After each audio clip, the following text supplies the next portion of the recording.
Eggless classic chocolate cake ready చేసుకోవడానికి పెరుగులో sugar వేసుకొని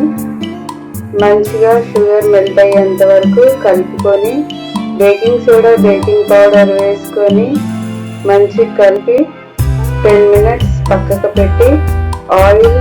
వెనిలా ఎక్స్ట్రాక్ట్ వేసుకొని మంచిగా కలిపి కోకో పౌడర్ మైదా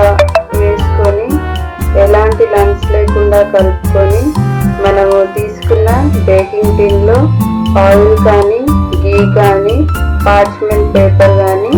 వేసుకొని ఈ బ్యాటర్ అంతా అందులో వేసుకొని 20 to 30 minutes మనము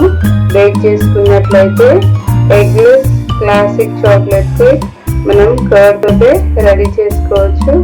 ఇంకా మనకు కొత్త వెరైటీస్ ఏమైనా కావాలంటే ప్లీజ్ సబ్స్క్రైబ్ ది ఛానల్.